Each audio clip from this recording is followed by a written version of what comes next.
Sahabat Duk in Altum di mana saja Anda berada dan berkarya. Salam jumpa dan sehat. Hari ini Jumat 25 Maret 2022 merupakan hari raya kabar sukacita, di mana Maria menerima kabar gembira dari malaikat Gabriel. Marilah kita merenungkan sabda Tuhan dengan doa. Dalam nama Bapa dan Putra dan Roh Kudus. Amin. Ya Bunda Maria, ajarilah kami untuk selalu bersikap rendah hati, peduli, dan menerima dengan sukacita dalam penyerahan iman kepada Tuhan. Demi Kristus Tuhan dan pengantara kami, yang hidup dan berkuasa kini dan sepanjang segala masa. Amin. Mari kita mendengarkan bacaan Injil yang diambil dari Injil Lukas bab 1 ayat 26 sampai 38. Terpujilah Kristus. Dalam bulan yang ke-6, Allah mengutus malaikat Gabriel pergi ke sebuah kota di Galilea bernama Nazaret, kepada seorang perawan yang bertunangan dengan seorang bernama Yusuf dari keluarga Daud. Nama perawan itu Maria. Ketika malaikat itu masuk ke rumah Maria, ia berkata, "Salam hai engkau yang dikaruniai, Tuhan menyertai engkau." Maria terkejut mendengar perkataan itu, lalu bertanya di dalam hatinya, "Apakah arti salam itu?" Kata malaikat itu kepadanya, "Jangan takut hai Maria, sebab engkau beroleh kasih karunia di hadapan Allah. Sesungguhnya engkau akan mengandung dan akan melahirkan seorang anak laki-laki, dan hendaklah engkau menamai dia Yesus. Ia akan menjadi besar dan akan disebut Anak Allah yang Maha Tinggi. Dan Tuhan Allah akan mengaruniakan kepadanya tahta Daud, bapa leluhurnya, dan ia akan menjadi raja atas kaum keturunan Yakub sampai selama-lamanya, dan kerajaannya tidak akan berkesudahan." Kata Maria kepada malaikat itu, "Bagaimana hal itu mungkin terjadi, karena aku belum bersuami?" Jawab malaikat itu kepadanya, "Roh Kudus akan turun atasmu, dan kuasa Allah yang Maha Tinggi akan menaungi engkau.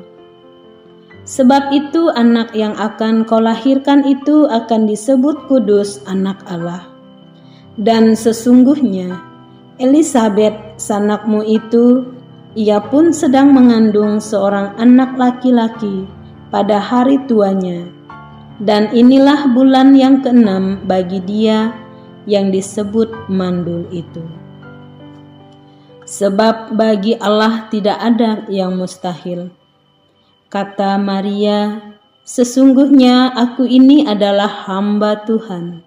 Jadilah padaku menurut perkataanmu itu." Lalu malaikat itu meninggalkan dia. Demikianlah sabda Tuhan. Terpujilah Kristus. Para sahabat Duk in Altum di mana saja berkarya.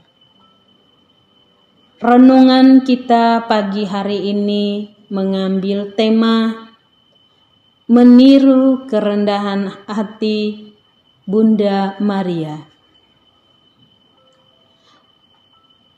Lukas adalah seorang yang sangat mendetil dalam menuliskan Injilnya.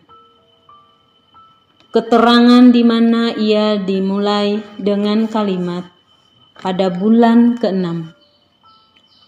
Ini menunjukkan bahwa setelah 6 bulan Elisabet mengandung, baru Maria diberitahukan bahwa ia akan hamil, jadi dapat kita perkirakan usia Yesus lebih muda dari Yohanes 6 bulan. Namun itu tidaklah begitu penting. Sebab Tuhan memberikan manusia kemampuan berpikir sehingga dapat merancang dan bertindak menurut keinginannya. Akan tetapi seringkali fakta yang terjadi tidak dapat dimengerti dan dijelaskan. Peristiwa yang terjadi di luar logika umum mustahil akan membuat manusia heran dan terkejut. Bila suatu peristiwa terjadi di luar logika manusia dan tidak bertentangan dengan norma masyarakat, maka peristiwa itu akan diterima sebagai suatu mujizat. Namun, jika ada peristiwa yang terjadi di luar logika dan tidak berkenan bagi budaya setempat, maka peristiwa itu akan menimbulkan keresahan. Begitu juga yang dialami dan dipikirkan oleh Bunda Maria. Pada saat itu di mana gadis muda belia dengan usia masih sangat muda menerima kabar yang sangat mengejutkan sebagai manusia yang sederhana dan polos. Kita melihat dalam Injil Lukas bab 1 ayat 26 sampai 31. Kita mengetahui bahwa pada bulan ke-6, malaikat Gabriel pergi ke Nazaret dan bertemu dengan Maria untuk menyampaikan kabar gembira bahwa ia akan melahirkan seorang anak laki-laki yang akan dinamai Yesus. Mengapa yang menyampaikan kabar sukacita ini kepada Maria bukan Allah sendiri, melainkan malaikat Gabriel? Dalam Summa Teologi, Santo Thomas Aquinas memberikan 3 hal penting. Yang pertama, berdasarkan tingkatan yang telah ditetapkan oleh Tuhan. Karena malaikat mempunyai tingkatan yang lebih tinggi dari manusia, maka sudah selayaknya mereka yang tahu terlebih dahulu tentang misteri inkarnasi, dan merekalah yang kemudian diutus untuk menyampaikan kabar sukacita kepada manusia. Kedua, bagaimana Tuhan memulihkan kodrat manusia melalui inkarnasi, karena wanita pertama jatuh karena godaan iblis. Maka sudah selayaknya manusia dipulihkan dengan kabar sukacita yang dinyatakan oleh malaikat Gabriel. Ketiga, karena kabar sukacita disampaikan kepada seorang perawan, dan keperawanan adalah berhubungan dengan kodrat malaikat, maka sungguh pantas kalau kabar sukacita inkarnasi disampaikan oleh malaikat. Nah, itulah alasannya. Lalu gereja merayakan peristiwa ini secara khusus, mengingatkan arti dan maknanya bagi keselamatan manusia. Boleh dikatakan, peristiwa sabda menjadi daging berawal pada saat Maria menanyakan kesediaan dan persetujuannya kepada malaikat Gabriel, pembawa kabar sukacita itu. Dan sejak itu pula Maria menjadi Bunda Allah.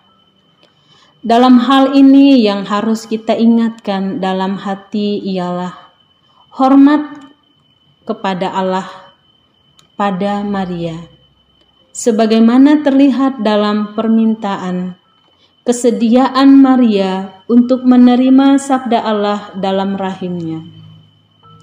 Di sini Allah tidak memaksa Maria, tetapi meminta kesediaannya. Maria sendiri menyadari bahwa Tuhan memilih dia karena menganggap Dia layak untuk menerima kabar gembira itu. Namun sebagai manusia, Maria masih tampak ragu-ragu akan makna kabar itu. Oleh karena itu, ia menanyakan lebih lanjut keterangan dari malaikat Allah itu. Bagaimana hal itu mungkin terjadi? Dan ketika ia sudah merasa pasti akan makna kabar sukacita malaikat itu, Maria berkata, "Aku ini hamba Tuhan, jadilah padaku menurut perkataanmu." Bapak, Ibu, saudara-saudari, Tuhan itu mau mewujudkan rencananya untuk menyelamatkan umat manusia dengan mengutus putranya. Tuhan mau memenuhi janjinya yang sudah disampaikannya kepada tokoh-tokoh iman dan para nabi dari zaman ke zaman. Kita bersyukur karena Tuhan, karena Ia sangat setia memenuhi janjinya dalam diri Yesus putranya. Tuhan juga mau tunjukkan keikutsertaannya dalam sejarah keselamatan manusia, bahwa Tuhan sama sekali tidak acuh tak acuh akan penderitaan manusia, tetapi secara aktif dan partisipatif terlibat dalam sejarah keselamatan manusia. Dia tidak hanya menonton dari jauh kesengsaraan manusia, tetapi turun ke dunia dalam diri putranya, hadir dan secara aktif dan partisipatif menyelamatkan manusia lewat pengajaran dan penyembuhan dari bermacam-macam penyakit, serta membebaskan manusia dari kungkungan setan. Kita harus bersyukur kepada Tuhan karena Dia sangat prihatin dengan keadaan manusia yang berdosa ini. Keprihatinannya bukan bersifat pasif, tetapi sangat bersifat aktif. Ia turun ke dunia, merasakan penderitaan manusia, dan karena cintanya akan manusia, Ia berani berkorban mati di kayu salib. Lewat peristiwa sukacita inilah Tuhan menunjukkan mujizat yang sangat luar biasa,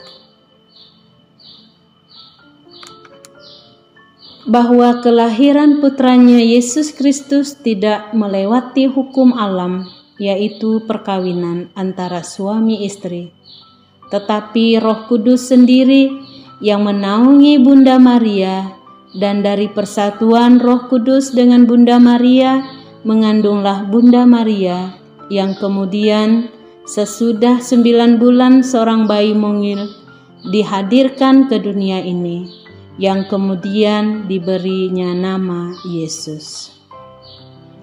Marilah saudara-saudari, kita harus bersyukur kepada Tuhan karena Ia sangat mencintai kita. Kabar sukacita yang disampaikannya kepada Bunda Maria sudah mendatangkan keselamatan bagi kita.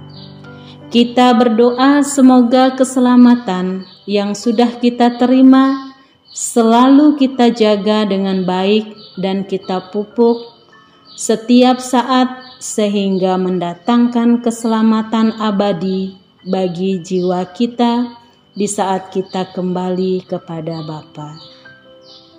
Bagi Tuhan tidak ada yang mustahil.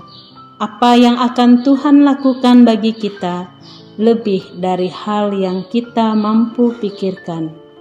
Dan semuanya yang akan Tuhan lakukan itu pasti demi kebaikan bagi kita dan juga bagi orang lain.